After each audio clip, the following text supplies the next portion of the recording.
சொல்லி காலையை நசுக்குகிறோம் ஆண்டவரே. ஆனால் தேவனோ வேற ஒரு காரியத்தை சொல்லி ஒரு ஓட்டத்தை கட்ட நியமிக்கிறார்.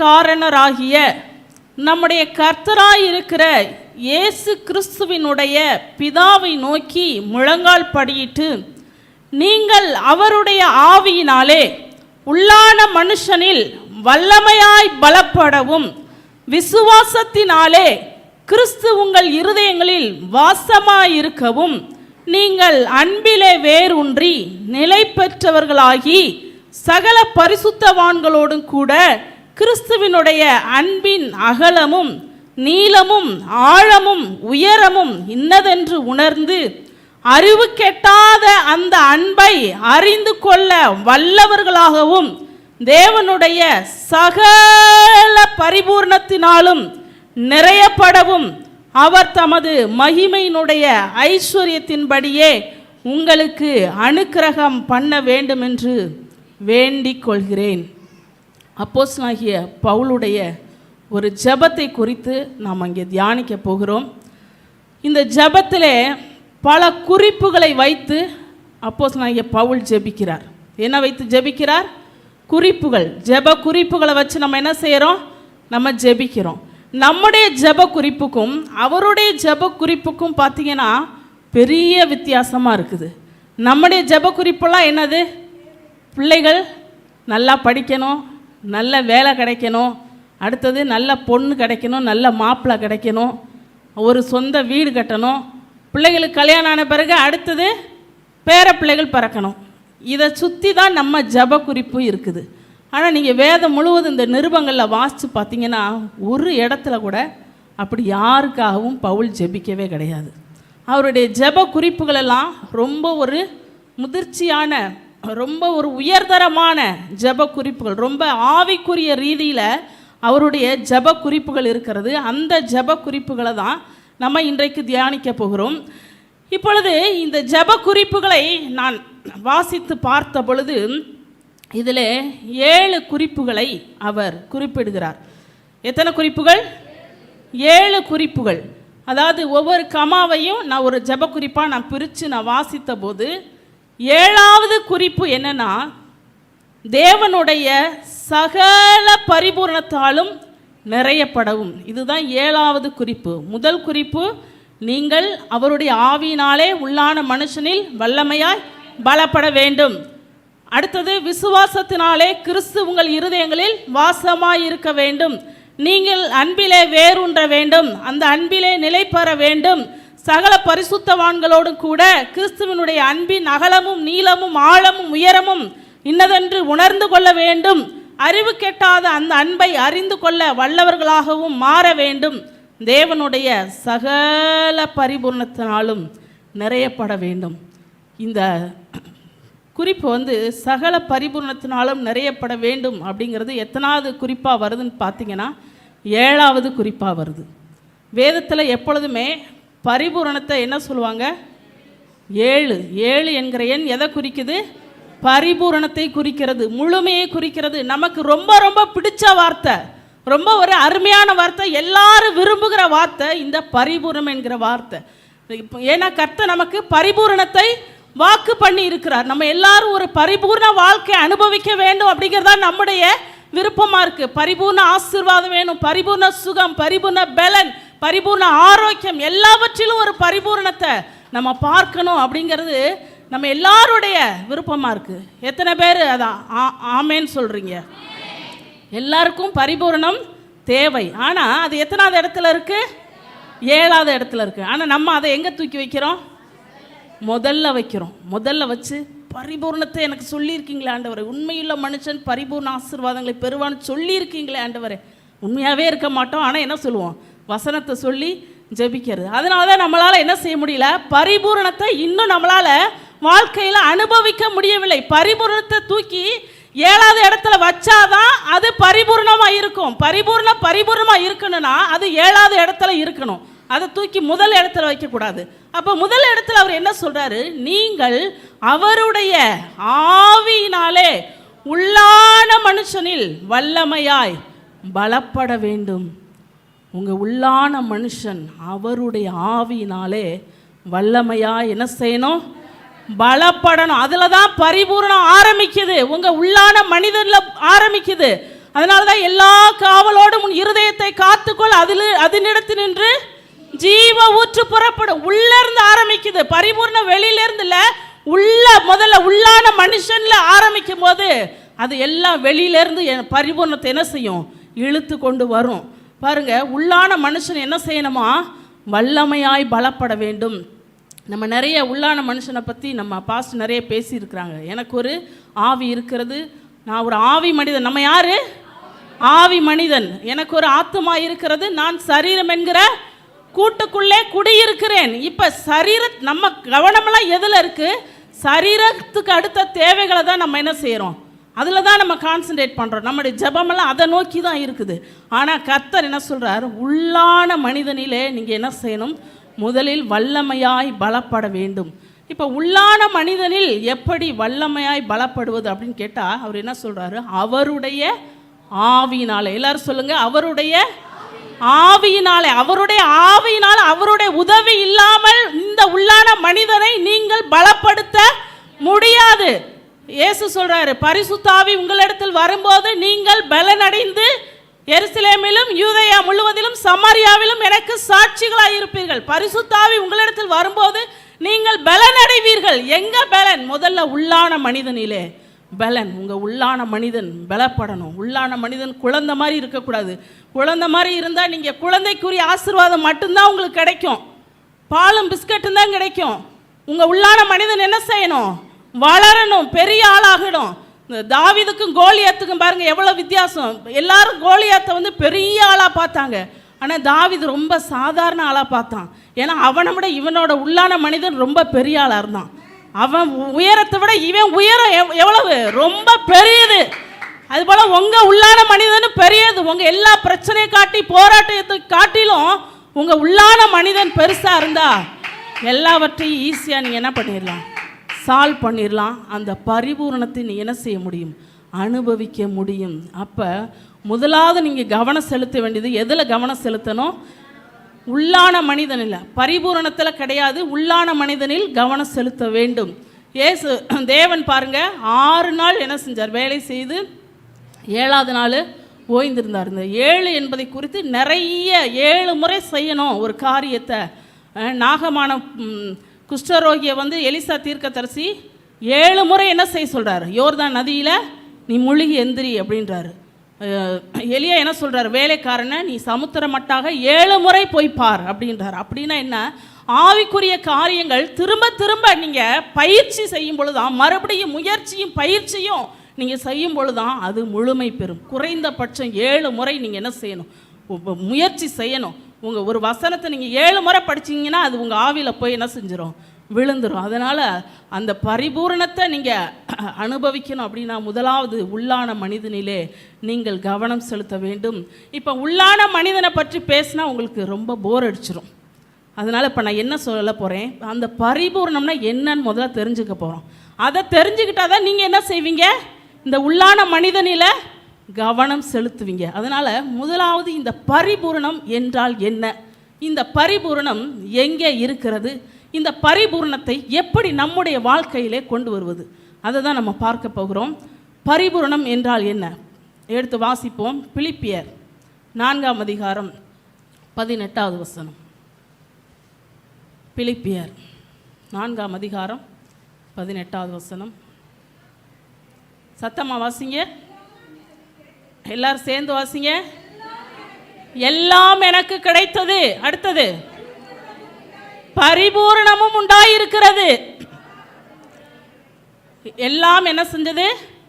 எனக்கு கிடைத்தது, பரிபூரணமும் உண்டாயிருக்கிறது. உள்ளான மனிதனிலே வல்லமையாய் பலப்பட்ட பவுல் வந்து இந்த பரிபூரணம்னா என்னன்னு ஒரு விளக்கத்தை கொடுக்கிறார்.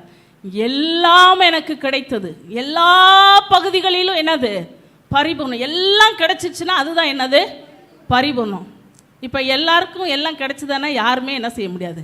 கை தூக்க முடியாது. பரிபூரணத்தை நோக்கி நம்ம என்ன செய்கிறோம்? போய் கொண்டு இருக்கிறோம். பரிபூரணத்தை தெளிவாக தெரிஞ்சாதான் இந்த ஸ்டேட்மெண்ட்டை நம்ம சொல்ல முடியும். இந்த பவுல் சொன்ன இதே ஸ்டேட்மெண்ட்டை நம்ம என்ன செய்ய முடியும்? சொல்ல முடியும். எல்லாம் எனக்கு கிடைத்தது. ஏன்னா அவருடைய உள்ளான மனிதன் அவ்வளோ ஒரு வல்லமையான மனுஷன். இந்த உள்ளான மனிதனை பற்றி பேசினதே யாருன்னா பவுல் தான் பேசியிருக்கிறாரு. எங்கள் புறமான மனிதனானது அழிந்தும் எங்கள் உள்ளான மனிதனானது நாளுக்கு நாள் என்னாகிறது? சொல்லுங்க, என்னாகுது? புதிதாகிறது அப்படின்னு சொல்றாரு. அப்ப இந்த உள்ளான மனிதன் புதிதாக அந்த பரிபூரணத்தை உங்க வாழ்க்கையில நீங்க அனுபவிக்க முடியும். இன்னொரு வசனத்தை நம்ம வாசிக்கலாம். அந்த பரிபூரணம் அப்படிங்கிறதுக்கு உபாகமம் 30:9.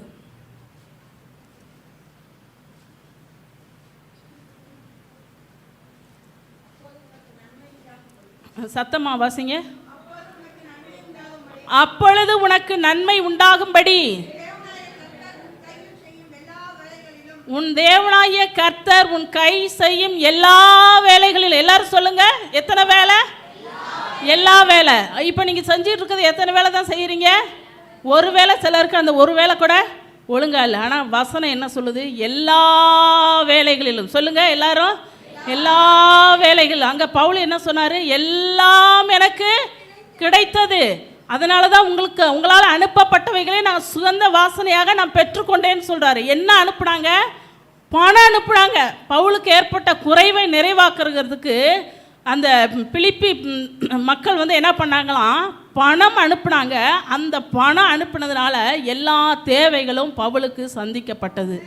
நீங்கள் உள்ளான மனுஷனில் வல்லமையாக பலப்பட அந்த பரிபூர்ண வேலை செய்ய உங்களுக்கும் அனுப்பப்படும். எங்கேருந்து அனுப்புவாங்கன்னு தெரியாது, உங்களுக்கு அனுப்பப்படும். உங்கள் தேவைகள் சந்திக்கப்படும். அந்த ஸ்டேட்மெண்ட்டை நீங்கள் சொல்லுவீங்க. இப்போ திரும்ப வாசிங்க, உபாகம் 30:9 வாசிங்க. அப்பொழுது உனக்கு நன்மை உண்டாகும்படி உன் தேவனாகிய கர்த்தர் உன் கை செய்யும் எல்லா வேலைகளிலும் உன் கர்ப்பத்தின் கனியிலும் உன் மிருக ஜீவன்களின் பலனிலும் உன் நிலத்தின் கனியிலும் உனக்கு பரிபூரணம் உண்டாக செய்வார். எதுல பரிபூரணம்? எல்லா வேலையிலும் பரிபூரணம். கர்ப்பத்தின் கனியில பரிபூர்ணம், மிருக ஜீவன்களின் பலனில் பரிபூர்ணம், நிலத்தின் கனியில பரிபூர்ணம், எல்லா பகுதிகளிலும் பரிபூர்ணம். அதுதான் கர்த்தர் நமக்கு கொடுக்குற ஆசீர்வாதம். ஆனால் இந்த ஆசீர்வாதம் கண்டிஷனல் பிளஸ்ஸிங், நிபந்தனைக்கு உட்பட்டது. உங்கள் உள்ளான மனிதன் வல்லமையாக பலப்படணும், அந்த நிபந்தனைக்கு உட்பட்டது. அதில் 8வது வசனம் வாசிங்க. நீயோ மனம் திரும்பி, ஒருத்தர் நல்ல சத்தமாக வாசிங்க. கர்த்தருடைய சத்தத்துக்கு செவி கொடுத்து நான் இன்று நான் உனக்கு கற்பிக்கிற அவருடைய எல்லா கற்பனைகளின்படியும் செய்வாய். அப்பொழுது என்னது? அப்பொழுது பரிபூர்ணம் உண்டாகும். பரிபூர்ணம் உண்டாகனா என்ன செய்யணும்? எல்லா கற்பனைகளின்படியும் செய்யணும்னு சொல்லி ஒரு கட்டளை அங்கே கொடுக்குறாரு. இப்போ அது ரொம்ப நமக்கு எப்படி இருக்குது? கடினமாக இருக்குது. எல்லா கட்டளைகளையும் அவங்களால பின்பற்ற முடியல. அதனால் அந்த பரிபூர்ணத்தை அவங்களால அனுபவிக்க முடியல. ஆனால் நம்ம அந்த பரிபூர்ணத்தை எங்கே இருக்குதுன்னு நீங்கள் கண்டுபிடிச்சிட்டிங்கன்னா ஈஸியாக நீங்கள் அதை அனுபவிக்கலாம். பரிபூர்ணம் உங்கள் வாழ்க்கையின் பங்காக மாறும். எத்தனை பேர் அது எங்கே இருக்குன்னு கண்டுபிடிக்கணும்னு உங்களுக்கு ஆசையாக இருக்குது? எத்தனை பேர் ஆசைப்படுறீங்க? கொஞ்சம் பேர் தான் கை தூக்குறாங்க, முன்னாடி இருக்கவங்க மட்டும் தான் கை தூக்குறாங்க. சரி, எல்லாருக்கும் அந்த பரிபூர்ணம் நமக்கு தேவை. அந்த பரிபூர்ணம் எங்கே இருக்கிறது? கொலோசியர் 2ஆம் அதிகாரம்.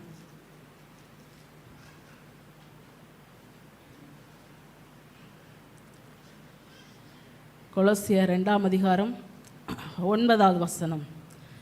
ஏனென்றால் தேவத்துவத்தின் பரிபூர்ணம் எல்லாம் சரீர பிரகாரமாக அவருக்குள் வாசமாய் இருக்கிறது. எல்லாரும் சொல்லுங்க, அவருக்குள். அவர்னா யாரு? இயேசு. இயேசுவுக்குள் வாசமாய் இருக்கிறது. ஏனென்றால் தேவத்துவத்தின் பரிபூர்ணமெல்லாம் சரீர பிரகாரமாக அவருக்குள் வாசமாய் இருக்கிறது. இதை படிக்கும்போது ஒன்றும் விளங்காத மாதிரி இருக்கும். சரீர பிரகாரமாக அப்படின்னா ஆங்கிலத்தில் என்ன போட்டிருக்குன்னா பாடிலி ஃபார்ம், சரீர வடிவத்தில் இயேசுவின் மேலே வாசமாக இருக்குதான். இயேசுவின் சரீரத்தில் இந்த எல்லா பரிபூர்ணமும் எப்படி இருக்குதான்? வாசமாக இருக்கிறது. தேவத்துவத்தின் பரிபூர்ணமெல்லாம் சரீர பிரகாரமாக. அதுக்கு இன்னொரு வார்த்தை என்ன போட்டிருக்காங்கன்னா இன்கார்னேட். இன்கார்னேட் அப்படின்னா அவதாரம்னு அர்த்தம். அவதரித்தார் பாருங்க. இயேசு என்கிற பெயரில் மனிதனாக அவதரித்தார் பார்த்தீங்களா? அந்த இயேசுவுக்குள், அவருடைய சரீரத்துக்குள் எல்லா பரிபூர்ணமும் வாசமாக இருக்கிறது. ஏன்னா இது என்ன ஆரம்பிக்குது? ஏனென்றால் தேவத்துவத்தின் பரிபூர்ணமெல்லாம் சரீர பிரகாரமாக அவருக்குள் வாசமாக இருக்கிறது. ஏனென்றால் எதுக்குன்னு பார்ப்போம். அப்படியே 1ஆம் அதிகாரம் திருப்புங்க. கொலோசியர் 1ஆம் அதிகாரம். கொலோசியர் 1ஆம் அதிகாரம் 19வது வசனம். சகல பரிபூரணமும் அவருக்குள்ளே வாசமாயிருக்கவும். எல்லாரும் சொல்லுங்க, சகல பரிபூரணமும் அவருக்குள்ளே வாசமாயிருக்க. யாருக்குள்ளே? இயேசுவுக்குள்ளே, அவருக்குள்ளே வாசமாயிருக்கவும். ஆங்கிலத்தில் எப்படி போட்டிருக்குன்னா சகல பரிபூரணமும் நிரந்தரமாக அவருக்குள்ளே வாசமாயிருக்கவும். அவர் சிலுவையில் சிந்தின இரத்தத்தினாலே சமாதானத்தை உண்டாக்கி பூலோகத்தில் உள்ளவைகள் பரலோகத்தில் உள்ளவைகள் யாவையும் அவர் மூலமாய் தமக்கு ஒப்புரவாக்கி கொள்ளவும் அவருக்கு பிரியமாயிற்று. யாருக்கு பிரியமாயிற்று? பிதாவுக்கு. பிதாவுக்கு பிரியமாயிற்றான். பிதாவுக்கு ஒரு விஷயம் பிரியமாக இருந்துச்சான். ஒரு விஷயத்தை ரொம்ப பிரியமாக செஞ்சாராம். என்ன பிரியமாக செஞ்சாராம்? தன்னுடைய தேவனுடைய தன்மைகள் அத்தனை, தன்னுடைய முழு கிருபை, முழு அன்பு, முழு வல்லமை, எல்லாம் தன்கிட்ட என்ன அந்த தெய்வத்துவத்தின் தன்மைகள் இருக்கிறதோ அத்தனையும் என்ன பண்ணாராம்? அப்படியே ஃபுல்லாக இயேசு மேலே டிரான்ஸ்ஃபர் பண்ணிட்டார். ஒருத்தர் தான் கை தட்டுறாங்க. எல்லாரும் எல்லா வல்லமையும் யார் மேலே கொடுத்துட்டாரு? இயேசு மேலே டிரான்ஸ்ஃபர் பண்ணிட்டார். இயேசு என்கிற அவருடைய அந்த சரீரத்தில். அதனால தான் அவருடைய சரீரத்தை அந்த வஸ்திரத்தின் ஓரத்தை தொட்டவங்களாம் சுகமானாங்க. அவர் நின்னா சுகம், அவர் பார்த்தா சுகம், அவர் பேசினா சுகம், ஒவ்வொரு வார்த்தையிலே அற்புதம். ஏன்னா தன்னுடைய எல்லா பரிபூர்ணத்தையும் அப்படியே மொத்தமாக என்ன பண்ணிட்டார்? டிரான்ஸ்ஃபர் பண்ணிட்டார். இப்போ நம்ம குடும்பத்தெல்லாம் பார்த்தீங்கன்னா சொத்து பிள்ளைகளுக்கு என்ன பண்ணுவாங்க? கொடுப்பாங்க. எப்போ கொடுப்பாங்க? கடைசி காலத்தில் கொடுப்பாங்க. அது சில பெற்றோர் எல்லாத்தையும் கொடுத்துருவாங்க. எல்லாத்தையும் கொடுத்துட்டு பிள்ளைகள் என்ன பண்ண மாட்டாங்க? கவனிக்க மாட்டாங்க. ஏன்னா எல்லாம் கைக்கு வந்துருச்சு. இப்போ பிள்ளைகள் என்ன செய்யறதில்ல? நிறைய பெற்றோர் அப்படி கண்ணீரில் இருக்கிறாங்க. அதனால சில பெற்றோர் என்ன பண்ணுறாங்க? ரொம்ப விவரமாக தனக்குன்னு என்னது கடைசி வரைக்கும் தான் பேரில் கொஞ்சமாவது இருக்குன்னு அப்போ தான் கவனிப்பாங்கன்னு தனக்குன்னு கொஞ்சம் வச்சுக்கிறாங்க. அப்போ பிதா அப்படி கிடையாது. தன்னுடைய எல்லாவற்றையும் அப்படியே டிரான்ஸ்ஃபர் பண்ணிட்டாரு. அப்படியே இயேசு மேலே கொட்டிட்டார். தன்னுடைய வல்லமை அப்படியே முழுசாக கொட்டிட்டார். அதனால தான் தொட்டோட குஷ்டரோகி சுத்தமாயிட்டான். தொட்டோடனே பார்த்தீங்கன்னா முடவர்கள் எழுந்து நடக்கிறாங்க. வார்த்தை சொன்னோடனே சுத்தமாக சொன்னோன்னே சுத்தமாயிட்டாங்க. அப்போ எல்லாத்தையும் என்ன பண்ணிட்டாரு? முழுவதும் கொட்டிட்டார். எதுக்கு அப்படி கொட்டினாராம் பாருங்க. பரலோகத்தில் உள்ளவைகள் பூலோகத்தில் உள்ளவைகள் யாவையும் அவர் மூலமாய் தமக்கு ஒப்புரவாக்கி கொள்ளும்படியாக பிரியமாக இதை செஞ்சாராம். இப்போ பூலோகத்தில் என்ன இருக்குது? மரம் செடி கொடியை ஒப்புரவாக்கி கொள்றதுக்கு செஞ்சாரு. பூலோகத்தில் யார் இருக்கிறது? சொல்லுங்க, நம்ம தாங்க இருக்கிறோம். பூலோகத்துள்ள மனுஷர் மேல பிரிய வச்சு பரலோகத்தோட அவங்கள இணைக்கணும். பரலோகத்துக்கு அவங்களுக்கு இணைப்பு கிடையாது. ஏன்னா மனுஷனுடைய பாவம் அந்த தொடர்பை துண்டிச்சிருச்சு.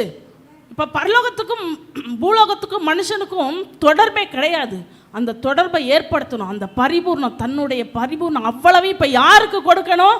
மனுஷனுக்கு கொடுக்கணும். இந்த பாவம் செய்த மனுஷனை நேசிச்சு எல்லா பரிபூர்ணத்தை இவனுக்கு கொடுக்கணுன்றதுக்காக என்ன பண்ணாராம், தன்னுடைய அத்தனை பரிபூர்ணத்தையும் இயேசு மேலே கொட்டி அவருக்கு ஒரு சரீரத்தை ஆயத்தப்படுத்தி, இதோ ஒரு சரீரத்தை எனக்கென்று ஆயத்தப்படுத்தினீர், இதோ உம்முடைய சித்தத்தின்படி செய்ய வருகிறேன், புஸ்தக சுருளில் என்னை குறித்து எழுதியிருக்கிறது என்று சொல்றாரு பாருங்க. அவருக்குன்னு ஒரு சரீரத்தை ஆயத்தப்படுத்தினார். அந்த சரீரத்தில் எல்லாவற்றையும் கொட்டி, போப்பா நீ போய் என்ன பண்ண, சிலுவையில் அடிப்பட்டு சிலுவையில் சிந்தி ரத்தத்தை சிந்தி சிலுவையில் மறித்து பாதாளத்துக்கு போய் அந்த பிசாசு கொடுத்த அந்த உரிமையில பிடுங்கி கொண்டு வந்து உன் மேல இருக்கிற அத்தனை பரிபூரணத்தையும் யார் உன்னை ஏற்றுக்கொள்கிறார்களோ, உன்னுடைய நாமத்தின் பேர்ல யார் உன்னை ஏற்றுக்கொள்கிற அத்தனை பேருக்கு இந்த பரிபூரணத்தை நீ கொடுக்கணும்பான்னு சொல்லி பிரியமா அனுப்புனாராம். இயேசுவை எப்படி அனுப்புனாரு? சிலுவைக்கு பிரியமா அனுப்புனாரு. எத்தனை பேர் பிரியமா அனுப்ப முடியும் சொல்லுங்க? சிலுவை மரணத்துக்கு எத்தனை பேர் பிரியமாக ஒப்பு கொடுக்க முடியும்?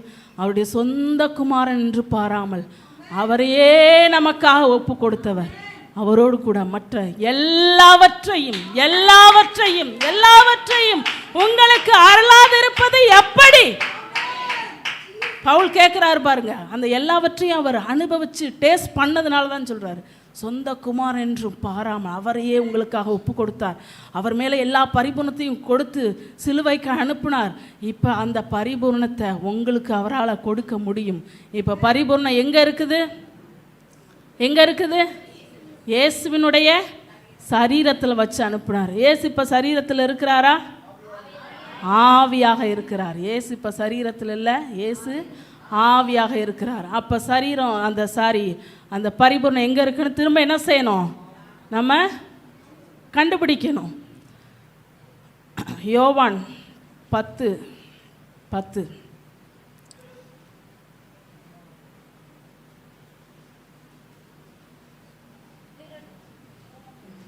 சத்தமா வாசிங்க. திருடன் திருடவும் கொல்லவும் அழிக்கவும் வருகிறானே அன்றி வேறொன்றுக்கும் வரான்.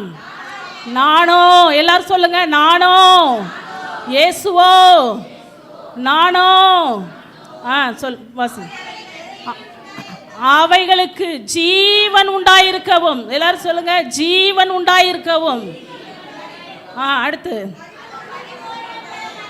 அந்த ஜீவன் பரிபூரணப்படம் வந்தேன். எது உண்டாக வந்தாரு? ஜீவன் உண்டாகவும் அந்த ஜீவன் பரிபூரணப்படமும் வந்தேன். இப்ப பரிபூர்ணம் எங்க இருக்கு? ஜீவனுக்குள்ள இருக்கு. ஜீவன் தான் பரிபூர்ணமா என்ன செய்யுது? மாறுது. அவருடைய ஜீவன், அவருடைய ஜீவன், அந்த ஜீவன் அவருடைய ஜீவனால நமக்கு ஜீவன் உண்டாயிருக்கவும் அந்த ஜீவன் பரிபூரணப்படவும் வந்தேன். அப்ப அடுத்து நம்ம எதுல கவனத்தை செலுத்தணும் சொல்லுங்க? எல்லாரும் எதுல கவனத்தை செலுத்தணும்? ஜீவன்ல கவனத்தை செலுத்தணும். பரிபூர்ணத்தை அனுபவிக்கணும்னா உள்ளான மனிதன்ல முதல்ல கவனத்தை செலுத்தணும். அடுத்து எதுல கவனத்தை செலுத்தணும்? ஜீவன்ல கவனத்தை செலுத்தணும். ஏன்னா எங்க ஜீவன் இருக்குதோ அங்கதான் வளர்ச்சி இருக்கும். ஒரு வித வெளியில பார்க்க கரடு முரடா இருக்குது, ஆனா அதை மண்ணுக்குள்ள போட்டோம் என்ன செய்யுது? முளைத்து பயிராகிறது. பயிராகி 30, 60, 100மாக பலனை கொடுக்குது. ஏன், எப்படி பலன் வந்துச்சு? அந்த விதைக்குள்ள ஜீவன் இருக்கிறது. ஜீவன் இருக்கிற இடத்துல வளர்ச்சி இருக்கும். நீங்கள் ஜீவனில் கவனம் செலுத்தினீங்கன்னா உங்கள் குடும்பத்தில் வளர்ச்சி இருக்கும், உங்கள் தொழிலில் வளர்ச்சி இருக்கும், பிள்ளைகளுடைய வாழ்க்கையில் வளர்ச்சி இருக்கும். உங்கள் குடும்பம் வளர்ந்து வளர்ந்து வளர்ந்து ஒரு பரிபூர்ண நிலையை நீங்கள் அடையணும்னா ஜீவனில் கவனத்தை செலுத்தணும். எல்லாரும் சொல்லுங்கள், எதில் கவனத்தை செலுத்தணும்? ஜீவனில், அவருடைய ஜீவனில் கவனத்தை நாம் செலுத்த வேண்டும். இப்போ எது ஜீவன்னு பார்க்கணும். ஒவ்வொன்றா என்ன செய்யணும்? ஒவ்வொன்றா சர்ச் பண்ணி என்ன செய்யணும்? பார்க்கணும் எது ஜீவன். வாசிப்போம். யோவான் 14:6. அதற்கு இயேசு, நானே வழியும் சத்தியமும் ஜீவனுமாயிருக்கிறேன். எல்லாரும் சொல்லுங்க, நானே வழியும் சத்தியமும் ஜீவனுமாயிருக்கிறேன். இயேசுதான் ஜீவன். குமாரனை உடையவன் ஜீவனை உடையவன், குமாரன் இல்லாதவன் ஜீவன் இல்லாதவன். நீங்க ஜீவனோட இருக்கணும்னா அவரை என்ன செய்யணும்? விசுவாசிக்கணும். அவரை விசுவாசிச்சு தானே சிஸ்டர் எல்லாரும் இங்கே வந்து உட்காந்துருக்குறோம். அப்புறம் ஏன் சிஸ்டர் இன்னும் பரிபூர்ணத்தை நாங்கள் பார்க்கல? கேள்வி வருதா உங்களுக்கு? கேள்வி வருது. கர்த்தர்ட்டேருந்து ஒரு பதில் வரணுன்னா, உங்கள் கேள்விக்கு பதில் வரணுன்னா நீங்கள் என்ன செய்யணும்? ஏன் ஆண்டவரை இதை செய்யலை, ஏன் இதை செய்யலை, ஏன் இதை செய்யலைன்னு சொல்லி கேள்வி எல்லாருக்கும் இருக்கும். இருக்குதா? கேள்வி, நிறைய கேள்வி இருக்குதா? அப்போ அந்த கேள்விக்கு நீங்கள் பதில் கண்டுபிடிக்கணும்னா என்ன செய்யணும்? அந்த கேள்விக்கு ஒரு எதிர்கேள்வியை கேட்கணும். என்ன கேட்கணும்? எதிர்கேள்வியை கேட்டால் தான் பதில் நம்ம கண்டுபிடிக்க முடியும். இப்போ எது ஜீவன் அப்படின்னு நம்ம பார்க்கணும். எது ஜீவன் இல்லை அப்படின்னா, இயேசு ஒரு இடத்துல சொல்கிறாரு, ஒரு மனுஷனுக்கு எவ்வளவு திரளான ஆஸ்தி இருந்தாலும் அது அவனுக்கு ஜீவன் கிடையாது. ஆஸ்தி என்ன கிடையாது? ஜீவன் கிடையாது. எவ்வளோ சொத்து சுகம் எவ்வளோ இருந்தாலும் அது அவனுக்கு ஜீவன் கிடையாது. ஏன்னா அதெல்லாம் ஒரு நாள் அழிந்து போகும். ஆனால் அவர் கொடுக்கிற ஜீவன், நித்திய ஜீவன் இருக்குது பாருங்க, அது ஒரு நாளும் அழியாதது. இந்த வசனம் எப்படி இருக்குன்னா, நானும் அவைகளுக்கு நித்திய ஜீவன் உண்டாயிருக்கும்படி வந்தேன், நித்திய ஜீவன் உண்டாயிருக்கவும் அந்த ஜீவன் பரிபூர்ணப்படவும் வந்தேன். இப்போ இன்னொரு வசனத்தை நம்ம வாசிப்போம். யோவான் 6:63.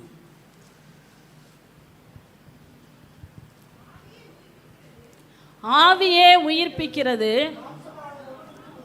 மாம்சமோ ஒன்றுக்கும் உதவாது. நான் உங்களுக்கு சொல்லுகிற வசனங்கள்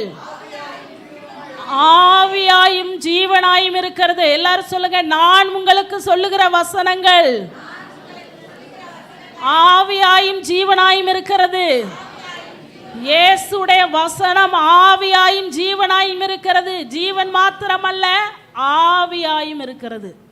இந்த வசனத்தில் இன்னொன்று சேர்த்து போட்டுட்டார். நம்ம ஜீவனை தெரிஞ்சுட்டு அதோட வந்துடும், பரிபூர்ணம் வந்துடும் நினச்சிங்கன்னா என்ன செய்யாது? வராது. இப்போ ஆவி ஏன் ஆவியாயும் ஜீவனாயும் இருக்கிறதுனா, ஆவினா என்னது? ஸ்பிரிட். ஜீவன்னா லைஃப். லைஃப், இந்த வாழ்க்கை, இந்த உலக வாழ்க்கை, இந்த உலக வாழ்க்கை, இங்கே வாழ்கிற இந்த லைஃபுக்கு ஜீவன் கண்டிப்பாக வேணும். அவருடைய உதவி ஒத்தாசை வேணும். இந்த உலக வாழ்க்கைக்கும் ஸ்பிரிட்டு, மறு உலக வாழ்க்கை, நம்ம எல்லாம் மரித்து அடுத்து பரலோகம் போவோம் பாருங்க, அங்கே போகிறதுக்கும் அவருடைய உதவி தேவை. இந்த உலகத்தில் மட்டும் அவரோட உதவியோட வாழ்ந்துட்டு முடிச்சிட முடியாது. மறு உலகத்துக்கும் இயேசு இருந்தாதான் மறு உலகத்துக்கு போக முடியும். அதனால தான் அவர் சொல்றார், நான் சொல்லுகிற வசனங்கள் வசனங்கள் வசனங்கள் ஆவியாயும் ஜீவனாயும் இருக்கிறது. அப்போ ஜீவன்லையும் நம்ம கவனம் செலுத்தணும், ஆவிலையும் கவனம் செலுத்தணும். இதை கரெக்டாக சொல்லணும்னா, ஜீவன் கூட்டல் ஆவி, இதுதான் என்னது? வசனம். பரிபூர்ணம். பரிபூர்ணம் எதில் இருக்குது? இப்போ எதில் இருக்குது பரிபூர்ணம்? வசனத்தில் இருக்குது. எல்லாரும் சொல்லுங்க, பரிபூர்ணம் எங்கே இருக்குது? வசனத்தில். நான் சொல்லுகிற வசனங்கள் ஆவியாயும் ஜீவனாயும் இருக்கிறது. இப்போ ஜீவனில் கவனம் செலுத்தணும், ஆவியில் கவனம் செலுத்தணும். அப்படின்னா எதில் கவனம் செலுத்தணும்? வசனத்திலே நாம் கவனத்தை செலுத்த வேண்டும். வசனத்தில் கவனம் செலுத்தினா மட்டும்தான் நம்ம அந்த ஜீவனை, ஆவியை, அந்த பரிபூரணத்தை நம்ம என்ன செய்ய முடியும்? அனுபவிக்க முடியும். இன்னொரு வசனம் வாசிங்க. ஜீவன்னா என்ன? எபிரேயர் 4:12.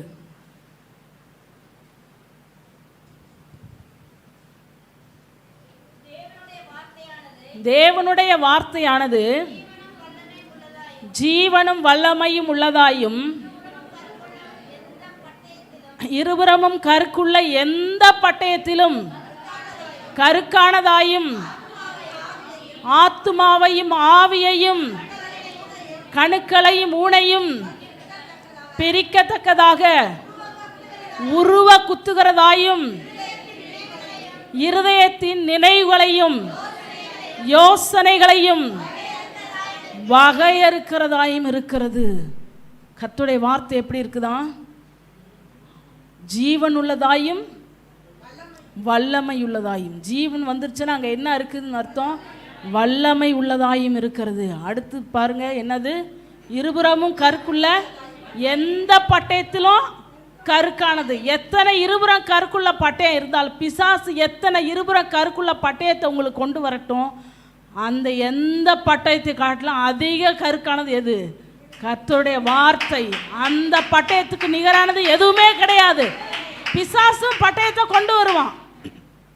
ஏன்னா வேசியுடைய வார்த்தைகள் இருபுறமும் கருக்குள்ள பட்டயம் போல இருக்குதான். அதுபோல் அவன் என்ன பண்ணுறான், சில வேசி விபச்சாரிகள் வச்சு என்ன பண்ணுறான், அவளுடைய வார்த்தை தேனை போல இருக்குது, எண்ணெயை போல இருக்குது, மிருதுவாக இருக்குது. ஆனால் அது என்ன செய்தான், இருபுறமும் கருக்குள்ள பட்டயம் போல இருக்க ஒரு ஆளை என்ன பண்ணிடுதா, வார்த்தை காலி பண்ணி பாதாளத்துக்கு கொண்டு போயிடுது. அதனால் பிசாசும் சில இருபுறமும் கருக்குள்ள பட்டயத்தை கொண்டு வரலாம். ஆனால் அந்த எந்த பட்டயத்திலும் அதிக கருக்கானது எதுனா அந்த அவருடைய வார்த்தை. அந்த வார்த்தை உங்களுக்குள்ளே இருந்துச்சுன்னா எத்தனை பட்டயத்தை நீங்கள் தூள் தூளாக்கலாம். பிசாசு கொண்டு வர அத்தனை பட்டயத்தை நீங்கள் தவிடுபடி ஆக்கலாம் இந்த வார்த்தையை வச்சு. அடுத்தது என்ன செய்யுது, ஜீவன் உள்ளதாக இருக்கிறது. அடுத்தது ஆவியையும் ஆத்துமாவையும் பிரிக்கிறது.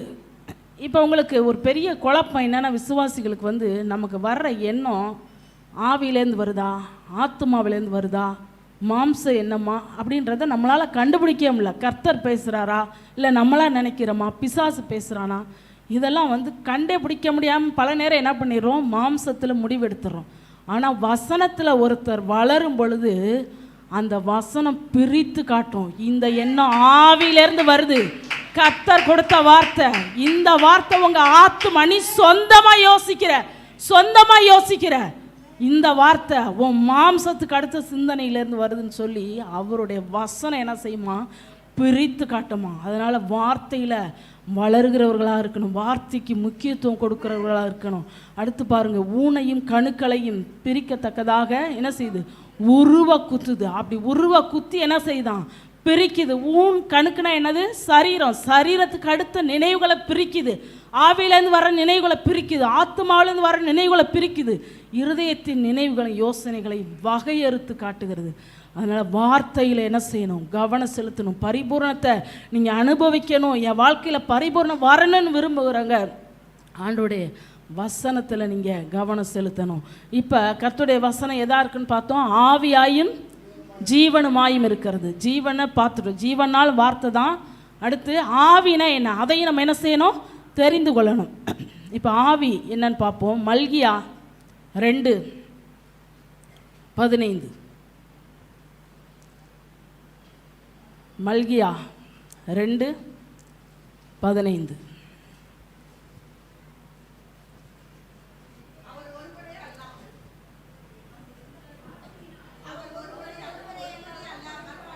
அவன் ஒருவனை அல்லவா படைத்தார், ஆவி அவரிடத்தில் பரிபூர்ணமாயிருந்ததே. போதும் போதும், அவர் ஒருவனை அல்லவா படைத்தார், ஆவி அவரிடத்தில் எப்படி இருந்துச்சு, பரிபூர்ணமாக இருந்துச்சு. எல்லாரும் சொல்லுங்க, ஆவி அவரிடத்தில் எப்படி இருந்துச்சு, பரிபூர்ணமாக இருந்துச்சு. இன்னும் சொல்லப்போனால் பரிபூர்ணமே அவருடைய ஆவி தான். எல்லா பரிபூர்ணமும் எதுக்குள்ளே இருக்குன்னா அவருடைய ஆவிக்குள்ளே இருக்குது. அதனால தான் கர்த்தருடைய வசனம் ஆவியாயும் ஜீவனாயும் இருக்கிறது. பாருங்க, எல்லா பரிபூர்ணமும் அவருடைய ஆவிக்குள்ளே இருக்குது. அதனால தான் சிருஷ்டிப்பில் பார்க்கும்போது எல்லாவற்றையும் பரிபூர்ணமாக படைச்சார். எங்கேயாவது ஏதாவது குறை இருந்துச்சா, ஆதாம் ஏவாள் அழுதாங்களா, ஆண்டவரை இந்த பழ மரம் இல்லை ஆண்டவரை, ஏன் ஆண்டவரை இதை நீங்கள் படைக்காமல் விட்டுட்டீங்க, எங்களுக்கு பசிக்குது ஆண்டவரே, ஒரு மரம் தான் இருக்குது, இது பத்தலை, அப்படி யாராவது கம்ப்ளைண்ட் பண்ணாங்களா? எல்லாம் எப்படி இருந்தது, பரிபூர்ணமா. சகல விருட்சங்கள், எத்தனை விருட்சங்களை படைத்தார், சகல விருட்சங்களை. ஏன்னா ஆவி எப்படி இருக்கு, பரிபூர்ணமா இருக்கு. சகலவித கனிமரங்களை படைத்தார். அப்புறம் பறவைகள் எல்லாவற்றையும் எப்படி படைத்தார், திரளாக படைத்தார். ஜாதி ஜாதியான மிருகங்கள் எல்லாவற்றையும் திரளாக, ஏராளமாக, தாராளமாக, ஒரு குறையில்லாமல் பரிபூர்ணமாக படைச்சார். ஏன்னா அவருடைய ஆவி எல்லாம் வார்த்தையில் தான் படைச்சார். உண்டாக கடவுது, உண்டாக கடவுது, சூரியன் உண்டாக கடவுது, பூமி உண்டாக கடவுது, வெட்டாந்தரை உண்டாக கடவுது, விருட்சங்கள் உண்டாக கடவுது, வார்த்தையில் தான் சொன்னார். அந்த வார்த்தை எங்கேருந்து வருதுன்னா ஆவிக்குள்ளேருந்து வருது. அவருடைய ஆவிக்குள்ளேருந்து வந்த அந்த வார்த்தையின் மூலமாக தான் எல்லாவற்றையும் உண்டாக்கினார். அதனால் எல்லாம் பரிபூர்ணமாக இருந்தது. அதனால் பரிபூர்ணமெல்லாம் எங்கே இருக்குது, ஆவிக்குள்ள, அவருடைய ஆவிக்குள்ள, அவருடைய ஆவிக்குள்ள. இப்போ அந்த ஆவியை தான் என்ன பண்ணுறார், உங்களுக்கு கொடுத்துருக்கிறார். அவருடைய அதே ஆவி, அதே பரிபூர்ணமான ஆவியை உங்களுக்குள்ள கொடுத்திருக்கிறார். பரிசுத்த ஆவியானவராக அந்த ஆவியானவரை உங்களுக்குள்ள கொடுத்திருக்கிறார். இப்போ இந்த பரிசுத்த ஆவியானவர் உங்களுக்குள்ள வந்துட்டார்னா நீங்கள் வேதத்தை படிக்காமல் இருக்கவே முடியாது. படிக்காமல் இருக்க முடியாது. கண்டிப்பாக படிக்காமல் உங்களுக்கு தூக்கம் வராது. படிப்பீங்க, படிக்காமல் இருக்க மாட்டீங்க. இன்னைக்கு பைபிள் படிக்கிறதுன்றது பெரிய ஒரு சவாலான விஷயமா இருக்குது விசுவாசிகள் எல்லாருக்கும். எனக்கு தெரியும், ஏன்னா நானும் சவால்லாம் ஃபேஸ் பண்ணி தான் படிக்கிறேன். ஏன்னா நம்மளுடைய வாழ்க்கை முறை, நம்முடைய வேலை பளு, இன்னொன்று பார்த்திங்கன்னா நம்ம சுற்றி உள்ள காரியம், பத்தாத்துக்கு இந்த செல்ஃபோன் ஒன்று வந்துருச்சு. இது என்ன செஞ்சிருது, நிறைய நேரங்களை உங்ககிட்டேருந்து திருடிடுது. அப்போ பைபிள் படிக்கிறதுன்றது ரொம்ப சேலஞ்சிங்கான விஷயம். அதனால தான் எல்லா சர்ச்சஸில் என்ன பண்ணுறாங்க, ஸ்டடி பிளான் ஒன்று கொடுக்குறாங்க. அப்படியாவது விசுவாசிகளை என்ன செய்யணும், பைபிளை படிக்க வைக்கணும். அந்த காலத்துலலாம் மக்கள் வந்து பயங்கரமாக படிப்பாங்க. எனக்கு தெரிஞ்சு எங்கள் அப்பாலாம் முழங்காலே நின்று படிப்பார், ராத்திரியெலாம் படிப்பார். நான் அவரை அதிக நேரம் பார்த்தது பைபிளும் கைமா தான் பார்த்தேன். அவர் படித்த அந்த லோகோஸ் தான் கர்த்தர் இன்னைக்கு எனக்கு எங்களை மோட்டிவேட் பண்ணுவார். இன்றைக்கி நான் வந்து பேசுகிறேன்னா அவர் படித்து எங்களை அப்படி நடத்தினார். பைபிள் படிக்காமல் எந்த வேலையும் செய்யக்கூடாது. காலை எந்திரிச்சோன்னா முதல்ல பைபிள் தான் படிக்கணும். அப்படி வந்து இந்த லோகோஸை ஃபுல்லாக எனக்கு கொடுத்தது, படிக்க வச்சது கர்த்தருடைய கிருபையினால். எங்கள் அப்பா வேண்டா வெறுப்பாக இருக்கும், கசப்பாக இருக்கும். அந்த வயசு பாருங்கள், ஒரு 4th ஸ்டாண்டர்ட், அப்போ தான் எழுத்து கூட்டி நல்லா படிக்க தெரிஞ்ச வயசில் பாடம் படிக்கிறோமோ இல்லையோ பைபிளை என்ன செய்யணும், கண்டிப்பாக படித்தாகணும். இப்போ அப்படி வந்து இன்றைக்கி பேரண்ட்டு நம்ம என்ன செய்யணும், பிள்ளைகளை மோட்டிவேட் பண்ணணும். நமக்கே என்ன இல்லை, நேரம் இல்லை, படிக்கிறதுக்கு நேரம் இல்லை. இப்போ பைபிளை படிக்காமல், வசனத்தை தெரியாமல் எப்படி பரிபூர்ண வாழ்க்கையை அனுபவிக்கிறது, எப்படி ஜீவனை அறிந்து கொள்வது, எப்படி ஆவியை நம்ம அறிந்து கொள்வது? அப்போ அதுக்கு தான் கர்த்தர் என்ன செய்கிறார், உதவி செய்கிறார், நமக்கு உதவி செய்கிறார். யார் உதவி செய்கிறார்? அவருடைய ஆவியானவர் மூலமாக. அவருக்கு பேரே என்னன்னா உதவி செய்கிறவர். ஆவியானவருக்கு பேர் என்னது, உதவி செய்கிறவர். ஆவியானவரை முதல்ல கொடுத்துட்டார். அவருக்கு நல்லா தெரியும், நம்மளை பற்றியெல்லாம் நல்லா தெரியும். நம்ம எப்படியெல்லாம் ஓப்பி அடிப்போம், எப்படியெல்லாம் நேரத்தை கடத்துவோம், இதெல்லாம் நமக்கு தெரியும். அதனால தான் முதல்ல என்ன செய்கிறார், அவருடைய ஆவியானவரை கொடுக்குறாரு. இப்போ ஆவியானவரை பெற்று அந்நிய பாஷை நீங்கள் பேசுனீங்கன்னா பைபிள் படிக்காமல் உங்களால் தூங்கவே முடியாதுங்க. உங்களை தூங்க விட மாட்டார், தினந்தோறும் படிக்க வைப்பார். இப்போ நான் வந்து இதை தியானம் பண்ணிக்கிட்டே இருக்கிறேன். இதுக்கு என்ன ஆதாரம் இருக்குது ஆண்டவரே? ஆவியானவர் பைபிள் படிக்க தூண்டுவாரா? அதுக்கு ஏதாவது ஒரு ஆதாரம் கொடுங்க அப்படின்னு சொல்லி நான் கேட்டுக்கிட்டு இருக்கேன். எனக்கும் பைபிள் படிக்கிறது, நானும் என்ன செய்யணும், டைம் ஒதுக்கி தான் படிக்கணும். அப்போ நீங்கள் உங்களால் ஒரு வேளை எனக்கு படிக்க முடியல அப்படின்னா என்ன கேட்கலாம், ஆடியோ பைபிள் கேட்கலாம். அப்படி ஒரு நாள் என்ன பண்ணேன், ஆடியோ பைபிள் கேட்டுக்கிட்டு இருந்தேன். நீதிமொழிகள் ஆடியோ பைபிள் கேட்டுக்கிட்டு இருக்கும்போது அதுலேருந்து பார்த்தீங்கன்னா கர்த்தர் ரேமாவை கொடுக்குறார். எடுத்து வாசிங்க, நீதிமொழிகள் 1ஆம் அதிகாரம். ஆவியானவர் இருந்தா உங்களுக்கு கண்டிப்பாக வார்த்தையை கொடுப்பார், வார்த்தையில் நேரத்தை செலவிட வைப்பார், உங்களை பைபிள் படிக்க தூண்டுவார், பைபிள் படிக்கிறதுக்கு அது அப்படியே உங்களை என்ன செய்வார், உந்தி தள்ளுவார். எடுத்து வாசிப்போம், நீதிமொழிகள் 1:23. என் கடிந்து கொள்ளுதலுக்கு திரும்புங்கள், இதோ என் ஆவியை உங்களுக்கு அருளுவேன், என் வார்த்தைகளை உங்களுக்கு தெரிவிப்பேன். என் கடிந்து கொள்ளுதலுக்கு திரும்புங்கள். நான் கண்டிப்பாக உங்ககிட்ட பேசுகிறேன், கண்டிப்போடு பேசுகிறேன். என் கடிந்து கொள்ளுதலுக்கு திரும்புங்கள். நீங்கள் பரிபூர்ணத்தை அனுபவிக்கணும், உங்கள் வாழ்க்கை பரிபூர்ணமாக இருக்கணும்னா முதல்ல என் கடிந்து கொள்கிற வார்த்தைக்கு என்ன செய்யுங்க, திரும்புங்கள். இதோ என் ஆவியானவரை உங்களுக்கு நான் அருளுவேன், என்னுடைய ஆவியானவராக உங்களுக்கு அருளுவேன், என் வார்த்தைகளை உங்களுக்கு தெரிவிப்பேன். இது ஆங்கிலத்தில் எப்படி இருக்குன்னா, இதோ என் ஆவியை உங்களுக்கு ஊற்றுவேன், அருளுவேன்ல போர் அவுட்ன்ற வார்த்தை பயன்படுத்தியிருக்கு. அப்படின்னா என்னது, மேலே என்னது, தண்ணியை மடன்னு ஊற்றுறது, தெளிக்கிறதுக்கு இல்லை. தண்ணி என்ன செய்ய, ஒரு ஆளை உட்கார வச்சு 4 குடம் தண்ணியை ஊற்றினா எப்படி இருக்கும், நனைவாங்களா நனைய மாட்டாங்களா?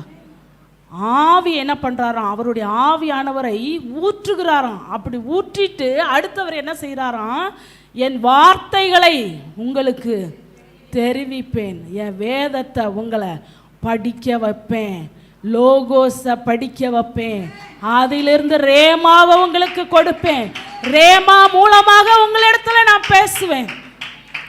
இது பார்த்தீங்கன்னா நிறைய டிரான்ஸ்லேஷனில் வந்து ரொம்ப அருமையாக இருக்குது. என் ஆவியை உங்கள் ஆவிக்குள்ளே கொடுத்து அந்த ஆவியிலேருந்து உங்களோட பேசுவேன். அவரோட ஆவியை நம்ம ஆவிக்குள்ளே ஊற்றி அவருடைய ஆவியிலேருந்து என்ன பண்ணுவாராம், நம்மோட பேசுவாராம். அப்புறம் இன்னொரு டிரான்ஸ்லேஷன் எப்படி இருக்குன்னா, என்னுடைய ஞானத்தின் ஆவியை உங்களுக்கு கொடுத்து உங்களை ஞானமுள்ளவர்களாக மாற்றுவேன். இன்னொரு டிரான்ஸ்லேஷன் அது எப்படி இருக்குன்னா, என் ஆவியை ஊற்றுவேன்ல, என்னுடைய எண்ணங்களையெல்லாம் உனக்கு ஊற்றிடுவேன். உன்னை குறித்து நான் என்னென்ன திட்டம் வச்சிருக்கிறேனோ, என்ன நோக்கம் வச்சிருக்கனோ, உனக்காக என்ன ஆசீர்வாதங்களை வச்சிருக்கிறேனோ, இதை உனக்கு வெளிப்படுத்துறதுக்காக என் ஆவியின் மூலம் எல்லாவற்றையும் ஊற்றிடுவேன். என் வார்த்தை உனக்கு எல்லாவற்றையும் கொடுத்துருவேன். நீ மட்டும் என்கிட்ட திரும்ப நீ தயாராக இருந்தீன்னா நானும் உனக்கு தயாராக இருக்கிறேன். கெட் ரெடி, நான் ரெடியாக இருக்கிறேன். என் வார்த்தையை கொடுக்க ரெடியாக இருக்கிறேன். என் ஆவியை உனக்கு கொடுக்க ரெடியாக இருக்கிறேன். அதனால தான் என்ன செய்யணும், ஆவியானவருடைய அபிஷேகத்தை பெற்றுக்கொள்ளணும். ஞானஸ்நானம் எடுத்தவங்க அபிஷேகம் பெறாமல் இருக்கவே கூடாது. அபிஷேகம் பெற்றே ஆகணும். ஏன்னா அந்த அபிஷேகம், ஆவியானவர் தான் உங்களை நடத்துகிறவர், அவர் தான் உங்களுக்கு உதவி செய்கிறவர். அதனால தான் இயேசு சொன்னார், நான் போகிறது உங்களுக்கு பிரயோஜனமாக இருக்கும். நான் போவேனே ஆகில் தேற்றரவாளனை அனுப்புவேன், என்னை போல இன்னொரு தேற்றரவாளனை உங்களுக்கு அனுப்புவேன். அவர் என்றென்றைக்கு உங்களோட கூட இருப்பார், என்றென்றைக்கு உங்களோட கூட இருப்பார், என்றென்றைக்கு உங்க ஆவியிலிருந்து பேசிக்கொண்டே இருப்பார், உங்களை நடத்தி கொண்டே இருப்பார். அதனால உங்க கவனத்தை பரிபூர்ணத்துக்கு நேராக திருப்பாதீங்க, ஆவிக்கு நேராக திருப்புங்க, ஆவியானவருக்கு நேராக திருப்புங்க, அவருடைய வார்த்தைக்கு நேராக திருப்புங்க. ஏன்னா வசனம் சொல்லுது, இதோ மாம்சமான யாவர் மேலும் என் ஆவியை ஊற்றுவேன், உன் குமாரர் குமாரத்திகளும் தீர்க்க தரிசனம் சொல்வார்கள், உங்கள் வாலிபர் தரிசனங்களை அடைவார்கள், உங்கள் மூப்பர் சொப்பனங்களை காண்பார்கள். இன்னைக்கு வாலிப பிள்ளைகளுக்கு எந்த தரிசனமும் கிடையாது. வாழ்க்கை குறித்து எந்த தரிசனம் இல்லாமல் தான் தோன்றிய அலைகிறவர்கள் ஏராளம். ரட்சிக்கப்பட்ட குடும்பங்களை கூட வாலிப பிள்ளைகள் எந்த வாழ்க்கை குறித்த தரிசனம் இல்லாமல் இருக்கிறாங்க. ஆனால் ஆவியானவர் வரும்போது உங்கள் வாழ்க்கை குறித்த தரிசனத்தை கொடுப்பார். உங்களை குறித்து என்ன நோக்கம், என்ன திட்டம் இருக்கு, அவருக்கு என்ன தரிசனம் இருக்குது, அந்த படத்தை அவர் கொடுப்பார். ஆவியானவர் வந்தால் தான் கிடைக்கும். உங்கள் மூப்பர் சொப்பனங்களை காண்பார்கள், கனவுகளை எல்லாம் நிஜமாக பார்ப்பீங்க. உங்கள் வாழ்க்கையில் மூப்பர்களுக்கு பார்த்தீங்கன்னா, வயசானவங்களுக்கு என் வாழ்க்கையில் எப்படியாவது நான் இதை பார்த்துட மாட்டேனா, இந்த ஒரு ஆசீர்வாதத்தை நான் பார்த்துட மாட்டேனா அப்படின்னு சொல்லி கனவு, நிறைய கனவுகள் இருக்கும். அந்த கனவெல்லாம் நினைவாகும். பாருங்க, அந்த இயேசு பிறக்கும் பொழுது சிமியோன் அப்படின்ற ஒரு வயசான மனுஷன் இருக்கிறார். ஆவியானவர் சொல்லியிருக்கிறாரு, கிறிஸ்துவ நீ பார்க்குற வரைக்கும் நீ மறிக்க மாட்ட, கிறிஸ்துவ நீ பார்த்துட்டு தான், கிறிஸ்து பிறந்ததை பார்த்துட்டு தான் மறிப்பன்னு சொல்லி ஆவின் ஏவுதலால் தள்ளி கொண்டு வராரு தேவாலயத்துக்கு. அப்போ வந்து பாருங்க, மரியாதை யோசேப்பும் இயேசுவை குழந்தையாக எடுத்துகிட்டு போகிறாங்க. எதுக்குன்னா பெயரிடுவதற்காக தேவாலயத்துக்கு கொண்டு போகிறாங்க. இந்த சிமியன் என்ற மனுஷனை, வயதான மனுஷனை ஆவியானவர் தள்ளி கொண்டு வரார். ஏன்னா அவர் ஏற்கனவே சொல்லிட்டார், கிறிஸ்துவை பார்க்கும் வரைக்கும் நீ என்ன செய்ய மாட்ட, மறிக்க மாட்ட. கனவெல்லாம் நினைவாகும், உங்க ஆசைகள்லாம் நிறைவேறும். எதெல்லாம் இன்னும் நிறைவேறாம இருக்கோ, வயசானவங்க நீங்க உங்க ஆசைகளை நீங்க நிறைவேறுவதை பார்த்துட்டு தான் ஆண்டவருடைய ராஜ்யத்துக்கு நீங்க போவீங்க. அதனால அந்நிய பாஷை பேசுறவர்களா மாறுங்க. அந்த ஆசை வரட்டும். அந்நிய பாஷை பேசாமல் கிறிஸ்தவ வாழ்க்கையில் நீங்கள் எதுவுமே சாதிக்க முடியாது. ஏன்னா எல்லா ஆசீர்வாதங்களையும் ஆவியானவருக்குள்ளே வைத்து அந்த ஆவியானவர் உங்களை கொடுத்துருக்கிறார். அந்த அந்நிய பாஷை அடையாளத்தோட வரும்போது அந்த நிறைவை, ஆவியானவருடைய நிறைவை வந்து என்ன செய்ய முடியும், நீங்கள் அனுபவிக்க முடியும். அதனால் இதுவரைக்கும் நான் அபிஷேகம் பெறலைன்னீங்கன்னா நீங்கள் முதலாவது அதுக்காக ஜெபம் பண்ணுங்க. அதுக்கு ஜெபம் பண்ணி நீங்கள் அந்நிய பாஷை அடையாளத்தோட அபிஷேகத்தை பெற்றுக்கொள்ள வேண்டும். ஏன்னா நீங்கள் பெற்ற அபிஷேகம் உங்களுக்கு போதிக்கிறதுன்னு வசனம் இருக்குது. ஆவியானவர் உங்களை நடத்துவார். எல்லா நேரமும் சர்ச்சில் உட்காந்து பிரசங்கம் கேட்டுக்கிட்டு இருக்க முடியாது. நாளைக்கே நீங்கள் என்ன செய்யணும், வெளியில் போகணும், வேலைக்கு போகணும், பலரை சந்திக்கணும். அப்போ எப்படி நடக்கணும், யார்கிட்ட எப்படி ஞானமாக பேசணும், யாருக்கு என்ன பதில் சொல்லணும், இதெல்லாம் அந்த அபிஷேகம் உங்களுக்கு போதிக்கும். அதனால் வந்து எல்லாரும் அபிஷேகம் பெற்றுக்கொள்ளணும்னு வாஞ்சிங்க. அபிஷேகம் பெற்றுக்கொண்டவங்க அந்நிய பாஷையில் கம்பல்சரி டெய்லியும் பேசணும். குறைந்தபட்சம் அரை மணி நேரத்தில் ஆரம்பிங்க. அரை மணி நேரத்தில் ஆரம்பித்து 1 மணி நேரமாக்குங்க. அப்புறம் அது உங்களுடைய லைஃப் ஸ்டைலாக மாறிடும். அப்படி மாறும் பொழுது பார்த்தீங்கன்னா உங்கள் கேரக்டரெல்லாம் மாறும், உங்கள் குணாதிசயங்கள் மாறும், உங்களுக்கு இருக்கிற கோபம் போயிடும், கசப்பு போயிடும், வெறுப்பு போயிடும். எல்லா குணாதிசயங்களும் தெய்வீக குணாதிசயங்களாக அவருடைய சுபாவங்களாக மாற ஆரம்பிக்கும். கொஞ்சம் கொஞ்சமாக அந்த பரிபூர்ணம் உங்கள் வாழ்க்கையில் வேலை செய்ய ஆரம்பிக்கும். அதனால தான் பவுல் சொல்கிறார், நீங்கள் அவருக்குள் இருக்கும் பொழுது பரிபூர்ணமாக நீங்களும் இருக்கிறீர்கள். அவரோட இணைந்து இருக்கும்போது பரிபூர்ணமாக இருக்கீங்களாம். பரிபூர்ணம் எப்போ வருது? அவரோட இணைஞ்சிருக்கணும். எப்படி ஒரு கொடி செடியோட இணைந்திருக்கும் பொழுது செடியிலேருந்து கொடிக்கு தேவையான அத்தனை சாரமும் செடி கொடுக்கும். செடி கொடுக்க மாட்டேன்னு சொல்லுமா? கொடுக்கும். அவர்கிட்ட இருந்து எல்லாமே வரும். அந்த பரிபூர்ணம், அவருடைய பரிபூர்ணம் உங்களுடைய பரிபூர்ணமாக மாறும். அதனால் எல்லாரும் நீங்கள் முதல்ல அதுக்கு பிரயாசப்படுங்க. நிறைய சகோதரிகள் வீட்டில் ப்ராக்டிஸ் பண்ணுறாங்க, அந்நிய பாஷை பேசுகிறாங்க. டெய்லி 1/2 மணி நேரம் 1 மணி நேரம் பேசி அவங்க வாழ்க்கையில் அவங்க மாற்றத்தை பார்க்குறாங்க, சாட்சிகளை சொல்கிறாங்க. அதனால் இது வரைக்கும் நான் அபிஷேகம் பெற்றிருக்கிறேன், ஆனால் அந்நிய பாஷை நான் வீட்டிலலாம் பேச மாட்டேன், எனக்கு அதுக்கெல்லாம் நேரம் கிடையாதுன்னு சொல்கிறவங்க நேரத்தை ஒதுக்கி நீங்கள் கண்டிப்பாக நீங்கள் அந்நிய பாஷை பேசணும். அப்போ ஆவியானவர் கண்டிப்பாக உங்களை பைபிள் படிக்கிறதுக்கு அவரே என்ன செய்வார்? சூழ்நிலைகளை உருவாக்கி கொடுப்பார். அந்நிய பாஷை பேசுகிறவங்க பைபிள் படிக்காமல் இருக்கவே முடியாது, ரேமாவை பெறாமல் இருக்கவே முடியாது, விசுவாசிக்காமல் இருக்கவே முடியாது, ஜெயத்தை பெறாமல் இருக்கவே முடியாது, பரிபூரணத்தை அடையாமல் இருக்கவே முடியாது. இதெல்லாம் எங்கே ஆரம்பிக்கணும்னா நீங்கள் ஆவியில் ஆரம்பிக்கணும். அந்நிய பாஷை பேசணும். கர்த்தர் பாருங்கள், நம்முடைய சபை பிள்ளைகள், சின்ன சின்ன பிள்ளைகள் 17 பேருக்கு கர்த்தர் அந்நிய பாஷை அடையாளத்தோட அபிஷேகத்தை கொடுத்துருக்கிறார். பெரியவங்களும் நீங்கள் வாஞ்சிக்கணும். அதனால தான் பாருங்கள், இந்த அப்போஸ்தலர் என்ன பண்ணுவாங்க, போய் சுவிசேஷம் சொல்லி ஜனங்கள் ரட்சிக்கப்பட்ட பிறகு அடுத்து அவங்கள எதில் நடத்துவாங்கன்னா பரிசுத்த ஆவி அபிஷேகத்துக்குள்ளே நடத்துவாங்க. அவங்க தலைமையில் கை வச்சு அபிஷேகத்துக்குள்ளே நடத்துவாங்க. ஏன்னா அது அவ்வளவு அவசியம். இல்லைன்னா அது தேவையில்லைன்னு விட்டுருக்கலாம் இல்லையா? பேதுரு, யோவான் இவங்கெல்லாம் போகும்போது, பவுல் போகும்போதெல்லாம் ஜனங்களை என்ன பண்ணுறாங்க? அபிஷேகத்துக்குள்ளே நடத்துகிறாங்க. அதனால் நீங்களும் வீட்டில் அந்நிய பாஷை பேசுங்க. உடனே மாற்றம் தெரியாது. விதையை மண்ணுக்குள்ளே போட்டோன்னே உடனே வா அப்படியே காய்ச்சி மரமாக வந்துடுது. போட்ட உடனே என்ன செய்யும்? அது முளை வெளியில் வரத்துக்கே 1 நாள் ஆகும், 1 நாள் 2 நாள் ஆகும். அப்புறம் என்ன செய்யும்? முளை விடும், இலை விடும், கொஞ்சம் கொஞ்சமாக வளரும். ஆனால் நிச்சயமாக ஒரு நாள் என்ன செய்யும்? வளர்ந்து பலனை கொடுக்கும். அப்போ பலனை பார்க்கணும், பரிபூர்ண விளைச்சலை பார்க்கணும். உங்கள் வாழ்க்கையில் எல்லா பகுதிகளிலும் பரிபூர்ண விளைச்சலை, பரிபூர்ண பலனை பார்க்கணுன்னா முதல்ல நீங்கள் ஆவியில் ஆரம்பிங்க, அந்நிய பாஷை பேச ஆரம்பிங்க. அடுத்து பாருங்கள், இப்போ இந்த பரிபூரணம் வந்துருச்சுன்னா அதை பற்றி ஓரளவு ஒரு அண்டர்ஸ்டாண்டிங் வந்துருச்சா? உங்களுக்கு வந்துருச்சா இல்லையா? வந்துருச்சு. இப்போ இந்த பரிபூரணம் எதோடலாம் தொடர்புடையதுன்னு சொல்லி சில வசனங்களை நம்ம பார்ப்போம். நீதிமொழிகள் 28:20.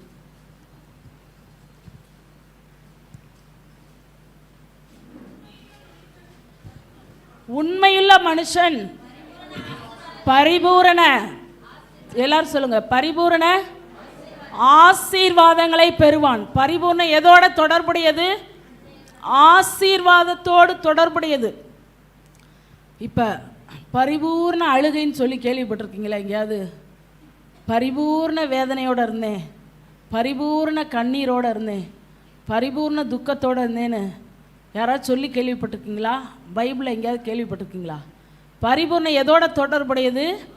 ஆசீர்வாதத்தோடு தொடர்புடையது. உண்மையுள்ள மனுஷன் பரிபூரண ஆசீர்வாதங்களை பெறுவான், பரிபூரண ஆசீர்வாதங்களை பெறுவான். இன்னொரு வசனம் சங்கீதம் 16:11.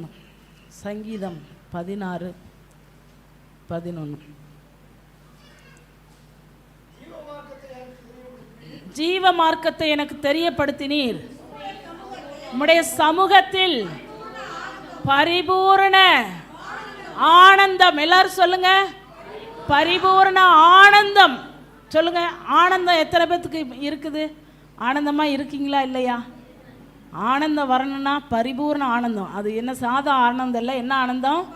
பரிபூர்ண ஆனந்தம் எங்க இருக்குதான்? உம்முடைய சமூகத்தில் பரிபூர்ண ஆனந்தமும் உமது வலது பாரிசத்தில் நித்திய பேரின்பமும் உண்டு. அவருடைய சமூகத்துக்கு வரும்போதெல்லாம் உங்களை பரிபூர்ண ஆனந்தத்தால நிரப்புகிறார். உங்க துக்கமெல்லாம் மாறுகிறது, ஒடுங்கின ஆவி மாறுகிறது, புதிய ஆடை கொடுக்கிறார், சந்தோஷத்தை கொடுக்கிறார், சமாதானத்தை கொடுக்கிறார். அதனால தான் அவருடைய சமூகத்துக்கு என்ன செய்யணும்? ஓடி வரணும். நித்தமும் அவருடைய சமூகத்தை தேடணும். வீட்டில் இருக்கும்போது அவருடைய சமூகத்தை என்ன செய்யணும்? நீங்கள் தேட தேட உங்கள் துக்கமெல்லாம் மாறி கண்ணீர் மாறி பரிபூர்ண ஆனந்தத்தினாலே அவர் உங்களை நிரப்புவார். இன்னொரு வசனம் பரிபூர்ண எதோட தொடர்புடையது? யோவான் 1:16. யோவான் 1:16.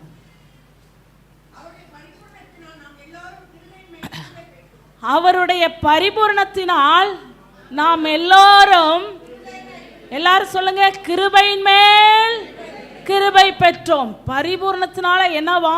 கிருபையின் மேல் கிருபை. கிருபை எல்லாருக்கும் இருக்கும், கிருபை பொதுவாக எல்லாருக்கும் இருக்கும். ஆனால் கிருபையின் மேல கிருபை, மகிழ்ச்சியின் மேல மகிழ்ச்சி, சந்தோஷத்துக்கு மேல சந்தோஷம், மகிமைக்கு மேல மகிமை, மேல மேல மேல மேல பார்க்கணும்னா அவருடைய பரிபூர்ணத்தை நம்ம என்ன செய்யணும்?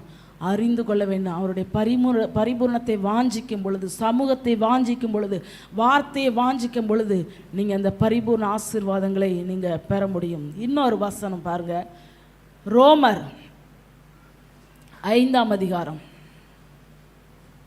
17 ரோமர்,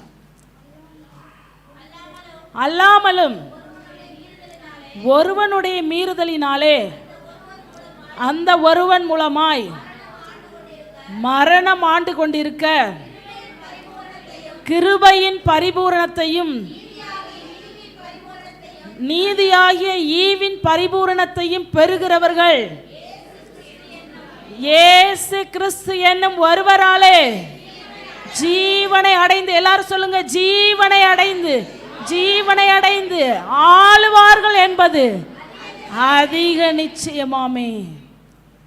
பரிபூர்ணத்தை நீங்கள் அனுபவிக்க ஆரம்பிச்சிட்டிங்கன்னா நீங்கள் ஆளுகை செய்கிறவர்களாக மாறிடுவீங்க. உங்களை ரொம்ப உயரமான இடத்துல கர்த்தர் கொண்டு போய் வச்சிருவார். உங்கள் சேர் வந்து சாதாரண சேராக இருக்காது, ஆளுகை செய்கிற இடத்துல கர்த்தர் உங்களை உட்கார வச்சிருவார். இந்த உலகத்தில் ஏற்கனவே நீங்கள் எங்கே இருக்கீங்க? அவருடைய வலது பாரிசத்தில் உட்கார்ந்துருக்கீங்க. அவரோட கூட வலது பாரிசத்தில் உட்கார்ந்துருக்கீங்க. அந்த விசுவாசம் இருக்கணும். அதை நீங்கள் என்ன செய்யணும்? நம்பணும். அதை அறிக்கை பண்ண அந்த பரிபூர்ணம் உங்களை நிரப்பும். நீங்கள் ஆளுகை செய்கிறவர்களாக, இந்த உலகத்திலும் ஆளுகை செய்கிறவர்களாக மாறுவீர்கள். உங்கள் வியாதியை ஆளுகை செய்வீர்கள், உங்கள் சத்துருக்களை ஆளுகை செய்வீர்கள், உங்களுக்கு விரோதமாக வருகிற பிசாசை நீங்கள் ஆளுகை செய்து துரத்துவீர்கள். உங்கள் வேலை செய்கிற இடத்துல நீங்கள் ஆளுகை செய்கிறவர்களாக மாறுவீர்கள். பாருங்க, யோசேப்பு அந்த வார்த்தையில் கர்த்தருக்கு பயப்படுகிற பயத்தில் உண்மையாக இருந்ததுனால அவனுக்கு உயரமான ஒரு சிங்காசனத்தை கர்த்தர் கொடுத்தார். ராஜாவுக்கு பக்கத்தில் கொண்டு போய் உட்கார வச்சார். பிரபுக்களோடு ராஜாக்களோடு உட்கார வைத்து உங்களை ஆளுகை செய்கிறவர்களாக மாற்றுவார். அது அதிக நிச்சயம். எல்லாரும் சொல்லுங்க, அதிக நிச்சயம். இப்போ சந்தேகத்தோடு இருந்தீங்கன்னா விசுவாசிங்க. என்னால் மேலே வர முடியுமா? நான் ஒரு நல்ல நிலைக்கு வருவேனா? எனக்கு ஒரு ப்ரொமோஷன் கிடைக்குமா? நான் வேலை செய்கிற இடத்துல எனக்கு ஒரு நல்ல நிலைமைக்கு நான் வருவேனா? நிச்சயம் வருவீங்க. ஆளுகை செய்வீர்கள், ஆளுவார்கள் என்பது அதிக நிச்சயம். நீங்கள் செய்கிற எல்லா தொழிலை விட உங்கள் தொழில் ஆசீர்வதிக்கப்பட்டு இருக்கும். உங்கள் தொழிலை கர்த்தர் ஆசீர்வதிப்பார். இப்போ எத்தனை பேருக்கு இந்த பரிபூரணத்தை பற்றி ஒரு புரிதல் வந்திருக்குது? ரொம்ப யோசித்து கை தூக்குறீங்க. இப்போ ஒரு கேள்வி, சிஸ்டர், நீங்கள் இந்த பரிபூர்ணத்தை பற்றி பேசுனீங்க. பரிபூர்ண வாழ்க்கையில் வரணும்னா உள்ளான மனிதனில் முதல்ல கவனம் செலுத்துன்னு சொன்னீங்க. அப்புறம் ஜீவனில் கவனத்தை செலுத்தணும்னு சொன்னீங்க. அப்புறம் ஆவியில் கவனத்தை செலுத்தணும். பரிசுத்த ஆவியினால் நிரப்பப்படணும். அந்நிய பாஷை பேசணும். வசனத்தை படிக்கணும். இதெல்லாம் சொன்னீங்க. இது ஆவி, ஜீவன், இதெல்லாம் எனக்கு ஒன்றுமே புரியல சிஸ்டர். ஒரே குழப்பமாக இருக்குது. ரொம்ப எளிமையாக ஒரு வழியை சொல்லிடுறேன். பரிபூர்ணத்தை விளக்கிறதுக்கு இதை விட ரொம்ப எளிமையானது உங்களுக்கு புரியாமல் இருக்கவே முடியாது. வாசிப்போம். மத்தேயு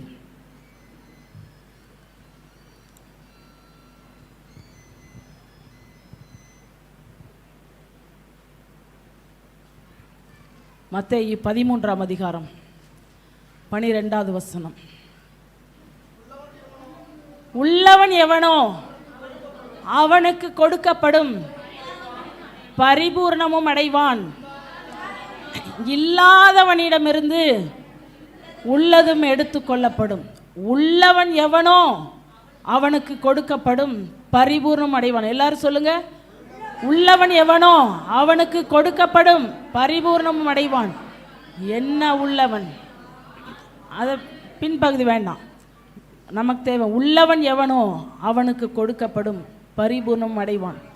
என்ன உள்ளவன்? காது உள்ளவன். காது கேட்கிறதற்கு காது உள்ளவனுக்கு கொடுக்கப்படும். வசனத்தை கேட்கறதுக்கு யாரு காது, ஆவிக்குரிய காதை திறந்து வச்சுக்கிட்டு வசனத்தை கேட்குறீங்களோ, வீட்டில் போய் வசனத்தை வாசிக்கிறீங்களோ, அந்த காது உள்ளவனுக்கு கொடுக்கப்படும், பரிபூர்ணம் கொடுக்கப்படும், நிச்சயமாக கொடுக்கப்படும். அதை எதுல சொல்றாருன்னா, விதைக்கிற ஓமையில சொல்றார். விதைக்கிற ஒருவன் விதைக்க புறப்பட்டான். விதைக்கிறவன் எதை விதைச்சானா? வசனத்தை விதைத்தான். வசனத்தை விதைத்தான். வசனத்தை கேட்கிற காது உள்ளவனுக்கு பரிபூர்ணம் கொடுக்கப்படும். இப்போ நீங்க எல்லாரும் வசனத்தை கேட்டுக்கிட்டு இருக்கீங்க, கேட்குறீங்களா? எல்லாருடைய காதும் திறந்து இருக்குதா? இப்போ நீங்க வெளியில போகும்போதே வெளியில ஒரு ஆள் வெயிட் பண்ணிக்கிட்டு இருப்பான், சரியா? இதை எடுக்கிறதுக்கு எப்படிடா எடுக்கலாம், எந்த பிரச்சனையை கொடுக்கலாம், எதை திசை திருப்பலான்னு சொல்லி ரெடியாக வெளியில் ஒருத்தர் இருக்கிறான். இப்போ என்ன செய்யணும்? நீங்கள் இதை என்ன செய்யணும்? கேட்கறது பத்தாது, இதை காத்து கொள்ளணும். வசனத்தை காத்து கொண்டவர்கள் தான் உண்மையும் நன்மையுமான இருதயத்திலே காத்து பொறுமையோடு பலன் கொடுக்கிறார்கள். பலன் வரும், நிச்சயமாக வரும். ஆனால் பொறுமையோட காத்திருக்கணும். அது வரைக்கும் இந்த வசனத்தை காத்துக்கொள்ளணும். வசனத்தை என்ன செய்யணும்? எப்படி காத்துக்கொள்வீங்க? அறிக்கை பண்ணணும், திரும்ப திரும்ப அறிக்கை பண்ணணும். கேட்ட வசனத்தை திரும்ப திரும்ப நீங்கள் அறிக்கை பண்ணினா மாத்திரம்தான் வசனத்தை நீங்கள் காத்துக்கொள்ள முடியும். இப்போ இன்னொரு வசனத்தை நம்ம வாசிப்போம். மத்தேயு 25:29.